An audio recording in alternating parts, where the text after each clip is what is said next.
Hi friends, welcome back. இந்த வீடியோவை பற்றினா ஜிக்ஸாக் இண்டிகேட்டருக்கும் நம்ம ஏஆர் இண்டிகேட்டருக்கும் என்ன டிஃப்ரென்ஸ்? ஜிக்ஸாக் இண்டிகேட்டர் மாதிரி தெரியக்கூடியது, பார்க்குறதுக்கு தெரியுது அப்படி இருக்குது. பட் இது ஸ்விங் ட்ரேடிங்காக முக்கியமான பாயிண்ட்ஸ், எல்லா பாயிண்ட்டும் சிங்கிள் பார் ரிவர்சல்னு சொல்லி இதுக்கு பேர். அதாவது ஒரு சிங்கிள் பார் ரிவர்சல் ஆனால் கூட அதை எக்ஸ்பிளைன் பண்ணுறதுக்கான டைம் இதுக்கு கிடையாது. ஒரு சிங்கிள் பார் ரிவர்சல் ஆனால் கூட அந்த சிங்கிள் பாரை ஃபிக்ஸ் பண்ணி அதை எப்படி நம்ம வந்து பாயிண்ட்டாக மேட்ச் பண்ணி அதில் இம்பார்ட்டன்ட் பாயிண்ட்ஸ் எது, டாப் எது, பாட்டம் எதுன்னு இம்பார்ட்டன்ட் ஸ்விங்ஸை வந்து ஃபிக்ஸ் பண்ணுறது தான் இந்த இண்டிகேட்டர். சின்ன சின்ன ஆசிலேஷனில் கூட சிங்கிள் பார் ஆசிலேஷனை இது ஃபிக்ஸ் பண்ணிடும்.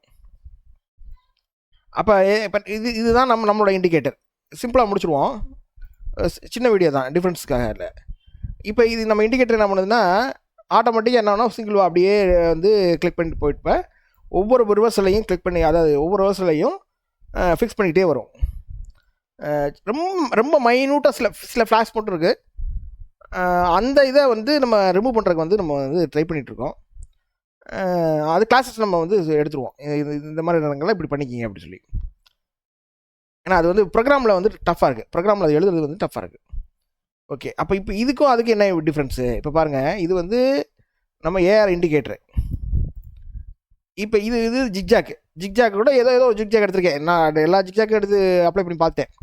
அப்போ அதுக்கு கிடைக்காம தான் நான் வந்து ப்ரோக்ராமை எழுத ஆரம்பித்தோம். இது எனக்காக வந்து என்னோடய பர்சனல் ட்ரேடுக்காக எழுத ஆரம்பித்தேன். ட்ரேடு இது ஸ்விங் ட்ரேடு, ஸ்விங் சார்ட்டு. இந்த ஸ்விங் சார்ட்டை வந்து நம்ம இப்போ ஜிக்ஜாக்கோட கம்பேரிஷன் பண்ணி பார்ப்போங்களா? இப்போ பாருங்கள், அதாவது இந்த ப்ளூ லைன் அதை வேண்டாம் என்ன பண்ணுவோம், ரெட் லைனை மாற்றிக்குவோமா? செட்டிங்ஸில் ரெட் லைனை மாற்றிட்டு லைனுக்கு வித்துக்கு இருக்கிறதுக்கா லைன் கலர் ஸ்டைல் லைன் வித்துக்கான ஆப்ஷன்ஸ் இல்லை, லைன் வித்துக்கு ஆப்ஷன்ஸ் இல்லை. ஓகே, கலரை மட்டும் மாற்றிருக்கோம், லைன் கலரை. இங்கே எதுவும் வித்துக்கு இருக்கா? இல்லை. ஓகே, லைன் கலரை நம்ம வந்து ரெட்டாக மாற்றிருக்கோம். இதுக்கு ஒரிஜினலாக இண்டிகேட்டர் இருக்க ஜிக்ஜாக் இதை. இப்போ இதுக்கு என்ன டிஃப்ரென்ஸு? இப்போ பாருங்கள், நம்ம எங்கேருந்து வேணால் எடுக்கலாம். இப்போ இந்த இடத்துல நம்ம இப்போ ஜிக்ஜாக் பிரகாரம் நம்ம வந்து பையிங் எதிர்பார்த்துட்டோம்னு வச்சுங்க. இதை உடச்சோடனே தான் இந்த ஜிக்ஜாக் இண்டிகேட்டர் வந்து என்னாகும், பையிங் கிரியேட் ஆகும். ஆனால் நமக்கு இண்டிகேட்டர் வந்து இப்போ பாருங்கள், இங்கேருந்து ஒரு ஹை கிரியேட் பண்ணி லோ க்ரியேட் பண்ணி திருப்பி இங்கே ஹை பண்ணி இத்தனை பார்ஸை வந்து நெக்லெக்ட் பண்ணுது. நீங்கள் செட்டிங்ஸ் எவ்வளோ வேணாலும் வச்சுங்க. இதோட செட்டிங்ஸோட அர்த்தம்லாம் எனக்கு தெரியல, இது ஜிக்ஜாக்கோட அர்த்தம். நம்ம எழுதுறது நமக்கு புரியும். Price division for reversal and percentage, அதாவது பெர்சன்டேஜில் 1% தான் அளவுக்கு தான் கொடுத்துருக்காங்க. சரி, அப்போ 0.5% வருமா? அப்படின்னா பெர்சன்டேஜில் எப்படி கரெக்டாக இருக்கும்? எப்படி கரெக்டாக இருக்கும்? கரெக்டாக இருக்காது. ஃபஸ்ட்டு அதே தப்பு. பைவட் லெக்ஸ் வந்து 3 லெக்னு கொடுத்துருக்காங்க. அப்போ 3 லெக்குக்கு மினிமம் வந்து 3 லெக்கு கீழே இருந்தால் அதை ஒமிட் பண்ணோம். அப்போ அது வந்து சிங்கிள் பார் ரிவர்சல் அதெல்லாம் எப்படி எடுக்காது. அப்போ இந்த இடத்துல இப்போ ரெட் லைன் பாருங்கள், ஒன்று ஃபஸ்ட்டு ஒரு சிங்கை வந்து இங்கே ஒமிட் பண்ணிடுச்சு. ஆனால் இங்கே பாருங்களேன், இந்த இடத்துல இங்கே வந்து நமக்கு இங்கேயே பிரேக்கு, இதில் நம்ம இண்டிகேட்டரில் இங்கே பிரேக் ஆகி இங்கே பையிங் கொடுத்துருச்சு. இது இங்கே பிரேக் ஆகிற மாதிரி காட்டுது. ஆனால் இந்த லைனுக்கு ஸ்டாப் லாஸ் வந்து நம்ம இங்கேருந்து நம்ம என்ன பண்ணுவோம், நம்ம இண்டிகேட்டர் பிரகாரம் ஸ்டாப் லாஸ் வேஸ்ட் பண்ணிட்டே வரும். இந்த ஒவ்வொரு பாயிண்ட்டுமே என்னென்னா ஸ்விங் பாயிண்ட்ஸ். நெக்ஸ்ட் வீடியோ தான் போட போகிறேன், இந்த ஸ்விங் பாயிண்ட்ஸோட இம்பார்ட்டன்ஸ் என்னங்கிறத பற்றி. இதை வந்து நான் வந்து டைம் அலைனிங் வித் ப்ரைஸ் சொல்லி ஒரு வீடியோ போட்டிருக்கேன். அதோட எப்படி இது மிக்ஸ் ஆகுது, எப்படி இது ஒர்க் ஆகுது அப்படின்னு நெக்ஸ்ட் வீடியோ தான். இப்போ இன்றைக்கி போகலான்னு பிளான் இருக்குது, டைம் இருக்கான்னு தெரியல, பார்ப்போம். அதான் இந்த ஒவ்வொரு பாயிண்ட்டுமே என்ன ஆகுங்க, டயத்தோட அலைன் பண்ணி தான் நமக்கு வந்து கரெக்ஷன்ஸ் வந்துகிட்டே இருக்கும். அப்போ அந்த கரெக்ஷன்ஸ் வந்து அடுத்த கரெக்ஷன் முடிஞ்சோடனே ஹையர் கரெக்ஷன்ஸ், அதான் ஹையர் பாட்டம்ஸ். அப்போ ஹையர் பாட்டம்ஸ் இங்கே வந்து அப்போ ஸ்டாப் லாஸ் ஏறிடும். அப்போ அடுத்த ஹையர் பாட்டம், இந்த பாட்டத்தை ப்ராப்பராக ஃபிக்ஸ் பண்ணி கொண்டு போயிருக்கோம். இது எப்படி இருக்கும்? 80% கரெக்டாக இருக்கும். அப்போ 20% எப்படி இருக்கும்னா, 20% சில இடங்களில் வந்து என்னென்னா கரெக்ஷன்ஸ் என்ன ஆகும்னா, இந்த சிங்கிள் கரெக்ஷனாக இல்லாமல் கரெக்ஷன் சில நேரங்களில் இந்த மாதிரி இருக்கும். இந்த பாருங்கள், இது கரெக்ஷன் தான், மார்க்கெட் வந்து ஆக்ஷன். இப்போ ஜிக்ஜாக் வந்து புரியுதா உங்களுக்கு? ஜிக்ஜாக்கு டிஃப்ரென்ஸ் புரியுதா? ஐயோங்க, இப்போ ஜிக்ஜாக்கில் இங்கேருந்து இது வரைக்கும் இடையில எதுவுமே கிடையாது. அப்போ ஸ்டாப் லாஸ் எப்படி ரைஸ் பண்ண முடியும்? இங்கேருந்து இங்கே தான் ரைஸ் பண்ண முடியாது. அப்போ நம்ம எங்கே பண்ணியிருக்கோம், இங்கே பிரேக் பண்ணால் அப்போ வாங்குறது இங்கேக்குள்ளே பிரச்சனை இல்லை, வாங்கலாம் சூப்பரா அப்படின்னு. நம்ம இங்கே பிரேக் இந்த இடத்துல வந்து இங்கே பிரேக் பண்ணால் ஸ்டாப் லாஸ் இங்கே ரைஸ் ஆகி இங்கே ரைஸ் ஆகி இங்கே ரைஸ் ஆகி போகுது. ஆனால் ஜிக்ஜாகில் இங்கே தான் வந்து கிடைக்கும். ஃபஸ்ட்டு அது ஒரு ட்ராபேக். ரெண்டாவது, இந்த இடத்துல வாங்கன்னு நினைக்கிறோம், ஜிக்ஜாக் இங்கேருந்து இங்கே தான் இந்த பிளேஸில் தான் ஜிக்ஜாக் வந்து என்ன ஆகுது, ஜிக்ஜாக் இண்டிகேட்டர் வந்து ரெண்டையும் வேணும் ஆஃப் பண்ணி காட்ட முடியும். இப்போ நம்ம ஏன் டபுள் பட்டன் ஆஃப் பண்ணிக்குவோம். இப்போ ஏன் டபுள் பட்டன் போனால் நம்ம உள்ளே ஒன்று போட்டு வச்சுருக்கோம், அது காட்டலை.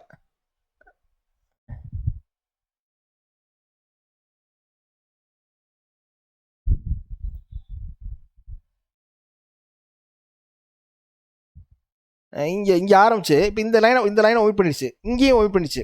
அப்போ இந்த செல்லிங் எப்படி கொடுப்பீங்க, இந்த இடத்துல செல்லிங் வருது இல்லையா, இங்கே எப்படி வெளியே வருவீங்க, வெளியே வர முடியாதுல்ல. நம்ம டபுள் பட்டனை ஆன் பண்ணுவோம் பாருங்கள், இந்த அழகாக வெளியே ஓடி வந்துடலாம் இங்கேக்குள்ளே. அப்போ திருப்பி மார்க்கெட் வந்து இங்கே பைக் பண்ணலாம். நான் இவ்வளோ லெக்கு குறைச்சுமே இந்த இடத்துல கட்டாயி வெளியே வராது. அப்போ உங்களுக்கு என்ன ஆகும், நிறைய ட்ரேட் மிஸ் ஆக தான் செய்யும். பிரேக் வந்து கரெக்டான பிரேக்காக இருக்காது. இப்போ வந்து ஜிக்ஜாக் இங்கே வந்து செக் பண்ணி போங்களா, டபுள் பட்டன் ஆஃப் பண்ணிக்குவோம். இந்த இடத்துல பாருங்கள், இந்த இடத்துல எதுவுமே இல்லை, இங்கே தான் பிரேக்கு, இங்கே பைக்கிங் போய் ஸ்டாப் லாஸ் அடிச்சிருச்சு, முடிஞ்சு போச்சு. இது நம்மளை கம்பேர் பண்ணுவோமா, இப்போ இதை ஆஃப் பண்ணிக்குவோம். இப்போ நம்ம டபுள் பட்டனை ஆன் பண்ணுவோம். டபுள் பட்டன் ஆன் பண்ணால் இங்கே பிரேக்கு, அப்போ இங்கே பை பண்ணால் கூட நம்ம ஸ்டாப் லாஸ் இங்கே இன்க்ரீஸ் ஆகி இங்கே ஆட்டோமேட்டிக்காக வெளியே ஓடி வந்துடலாம். அப்போ மினிமமாக கூட 440 460 ஒரு 12 மைனில் வெளியே ஓடினாலும் நிறைய இடங்களில் வெளியே வந்து நமக்கு வந்து என்ன பண்ணிடும், ரொம்ப டாப் மோஸ்ட்டில் பாட்டம் மோஸ்ட்லேயே தள்ளி விட்டுரும். வெளியே பைலாம் ஸ்டாப் லாஸும் வெளியே நிறையா சிங்கிள் இடத்துல வந்துடலாம். இப்போ நம்ம இண்டிகேட்டர் வந்து நம்ம இந்த அளவுக்கு தான், அதை லைவில் மட்டும் தான் ஒர்க் ஆகிற மாதிரி கொடுத்துருக்காங்க. ஒரு 200 பார் தான் ஒர்க் ஆகும். அதுக்கு மேலே நம்ம வேணும்னா கொஞ்சம் இன்க்ரீஸ் பண்ணி பார்க்கலாங்களா, அப்புறம் ட்ரை பண்ணி பார்ப்போம். 200 பாருங்கிறத மேக்ஸிமம் ஸ்டோர் 500 பார் பார்ப்போம்.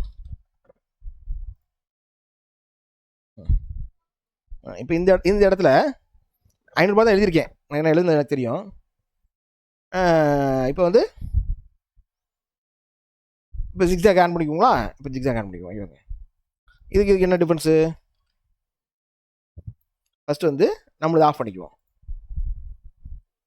இங்கே போய் இதை திருப்பி இங்கே இதுதான் இது, அதாவது இந்த இடத்துல இங்கே தான் வந்து என்ன ஆகுது, மார்க்கெட் வந்து ஹையர் பாட்டம் கிரியேட் ஆகி இது பிரேக் ஆகுது. அப்போ நமக்கு எங்கே ஆகுது அப்படின்னு பார்த்தீங்கன்னா, வேறு எங்கேயா கிடைக்குதா, வேறு அடுத்த வீடியோக்கு ஒரு டூல் போட்டு வச்சுருக்கேன். இப்போ இந்த இடத்துல ஜிக்ஜாக் மாதிரியே தெரியும், சில இடங்கள் அந்த பெர்சன்டேஜ் மீட் ஆகிற மட்டும் தான். அப்போ இங்கெல்லாம் மிஸ்ஸு, என்ன எப்படி மிஸ்ஸுன்னு காட்டுறேன் பாருங்க. இங்கே ஓரளவு கரெக்டாக வருது, ஆனால் இங்கெல்லாம் மிஸ்ஸு, இங்கெல்லாம் நிறைய மிஸ்ஸு. இங்கே மிஸ்ஸு, என்ன மிஸ் ஆகிருக்கு, என்ன ஒமிட் ஆகிருக்கு, என்ன ஒமிட் ஆகிருக்குன்னா இவருங்க ஜிக்ஜாக்ல இங்கே வந்து நம்ம இந்த லைனை வந்து நம்ம பைப்பில் நினைக்க போட்டால் இந்த லைன் மிஸ்ஸு, இது ஒமிட் பண்ணிடுச்சு. இந்த 2 பாரை ஒமிட் பண்ணி திருப்பி அப்போ என்ன ஆகுது, திருப்பி மார்க்கெட் கரெக்ஷன் வந்து இங்கே போகிறப்ப இங்கே ஒமிட் பண்ணிடுச்சு. அப்போ இந்த இடத்துல எப்படி பண்ணியிருக்குன்னு பார்ப்போமா, இந்த இடத்துல இந்த பிரேக் இல்லை, இங்கே தான் பிரேக்கு மற்றதெல்லாம் இருக்குது. இப்போ என்னென்னா இங்கே போயிட்டு இங்கே என்ன நடந்திருக்குன்னு பார்ப்போம். இங்கே வந்து ஸ்டாப் லாஸ் வந்து இல்லை, எங்கன்னா இல்லை, இந்த இடத்துல இல்லை. நம்ம இண்டிகேட்டரில் இங்கேக்குள்ளே ஸ்டாப் லாஸ் இருக்குது, இப்போ ரைஸ் ஆகி எஸ்டிங்குள்ளே ஸ்டாப் லாஸ் இருக்குது. இது ரெண்டாவது ஒவ்வொரு பாயிண்ட்டும் இம்பார்ட்டன்ட் பாயிண்ட் வேறு. இப்போ ஜிக்ஜாக்ல என்னன்னா அப்படி இம்பார்ட்டன்ட் பாயிண்ட் வந்து என்ன பண்ணல, அது எடுக்கலை. இப்போ இந்த இடத்துல ஜிக்ஜாக் எடுத்துருக்கோம், சில இடங்களில் எடுத்திருக்கு. அப்போ வந்து நிறைய இடங்களில் இது மிஸ் பண்ணுது பாருங்கள். இந்த இடத்துல பிரேக்கை மிஸ் பண்ணுது, இந்த இடத்துல பிரேக் இல்லை, தெரியுதுங்களா. இந்த இடத்த நான் லைன் போட்டு காட்டவா. இப்போ இந்த இடத்துல நமக்கு வந்து இங்கே பிரேக் ஆகி நமக்கு இன்க்ரீஸ் ஆகி ஒரு சின்ன பிரேக்கில் ஒரு சின்ன பையும் கிடைக்கிது. அப்போ ஜிக்ஜாக்ல அங்கே என்ன கிடைக்கல, இங்கே தான் கிடைக்கிது, ஜிக்ஜாக்ல இங்கே தான் கிடைக்கிது. அப்போ என்ன ஆகும்னா ஸ்டாப் லாஸ் கூடிரும், நிறைய இடங்களில் பிரேக் அவுட்ஸ் வந்து தப்பாக போயிடும். இப்போ பாருங்கள், நம்மளது போடுவோம். இங்கே தான் பிரேக்கு, இங்கே பிரேக் ஆகி பையிங் போய் ஆட்டோமேட்டிக்காக நம்ம வெளியே தெரியும். இந்த மாதிரி நிறைய இடங்களில் நமக்கு வந்து ஜிக்ஜாக் வந்து சரியாக வரலாதனால தான் நம்ம இண்டிகேட்டரை ஸ்விங் இண்டிகேட்டர் க்ரியேட் பண்ணோம். இதில் இது 1 பார் ரிவர்சல், இது 2 பார் ரிவர்சல், 3 பார் ரிவர்சல் அப்போலாம் போக போக இது கூடும். எது கூடும்? ட்ரெண்டு, மேஜர் ட்ரெண்டு வந்து எடுக்கலாம். மேஜர் ட்ரெண்ட் இது மாதிரி இது ஒவ்வொரு மைனர் ரிவர்சலையும் எடுக்கும். இதில் மார்க்கெட் வந்து ஆக்ஷன் ரியாக்ஷன்ஸ் அப்படின்னு நிறையா இருக்குது. இப்போ வந்து இது வந்து மார்க்கெட்டோட ஆக்ஷன்னா அப் ட்ரெண்டு. இப்போ இந்த இடத்துல அப் ட்ரெண்டு. டவுன் ட்ரெண்டில் வந்து இதுதான் ஆக்ஷன், இது கீழே வரதான் ஆக்ஷன். இப்போ இந்த மார்க்கெட் வந்து ஆக்ஷனில் மேலே போயிட்டு இருக்கும்போது சில இடங்கள் இங்கே பாருங்கள், இந்த ஆக்ஷனுக்குள்ளே வித்தின் ஆக்ஷன் நடக்குது. அப்போ இங்கெல்லாம் என்னென்னா கரெக்டாக எக்ஸாக்டாக ஃபிக்ஸ் பண்ணியிருக்கோம். இதை பெரிய வந்து இது வந்து பிரேக் ஆகாது. அப்போ 380 நம்ம ஏற்கனவே சொன்னாலும் 4 மேலே என்னன்னா 4 பாயிண்ட் வச்சோம்னா 4 பாயிண்ட் அழகாக பிரேக் ஆகாது. ஒரு வேளை பிரேக் ஆச்சுன்னா என்ன அர்த்தம்னா, பிரேக் ஆகி திருப்பி மேலே வந்துச்சுன்னா நம்ம பை பண்ணிக்கலாம், அடுத்த லெவலில் பை பண்ணிக்கலாம். அப்போ இது ஹையர் பாட்டம்ஸ் ஈஸியாக போகுது. இப்போ ஜிக்ஸாக்ல எடுத்தோம்னா சில இடங்களில் கிடைக்கிது, நிறைய இடங்களில் கிடைக்கல. அப்படி நிறைய இடங்களில் இது தப்பாக இருக்குது. அப்போ தப்பாக இருக்குன்னா நிறைய மிஸ் ஆகுது, ஏகப்பட்ட. ஏன்னா நான் வந்து ரொம்ப மினிமைஸ்டாக வந்து ஜிக்ஸாக்கை வந்து நம்ம என்ன பண்ணியிருக்கேன், போட்டிருக்கேன். அது கிடைக்காதனால தான் இந்த இண்டிகேட்டர் வந்து அவ்வளோ இம்பார்ட்டன்ஸ். ரெண்டாவது, சின்னது மிஸ் ஆனால் கூட என்ன மிஸ் ஆகுங்கிறத நெக்ஸ்ட் வீடியோவில் ப்ரைஸோட டைம் எப்படி அலைன் ஆகுது அப்படின்னு சொல்லி நம்ம வந்து ஏற்கனவே நிஃப்டியில் எப்படி அலைன் பண்ணுறதுன்னு சொல்லி லைவில் ரெக்கார்ட் பண்ணி ஒன்று போட்டிருந்தோம். அதுக்கு எக்ஸாம்பிளாக அது எப்படி பண்ணுறது, அதை வந்து கிளாஸில் அது எங்கே எப்படி அலைன் ஆகும், அலைனானால் என்ன நடக்கும் அப்படிங்கிறத ஒரு வீடியோவை நெக்ஸ்ட் வீடியோ போட போகிறேன். அதில் பார்ப்போம். அநேகமாக முடிஞ்சால் இன்றைக்கி போடுறோம் இல்லை நாளைக்கு போடுறோம். Okay, thank you.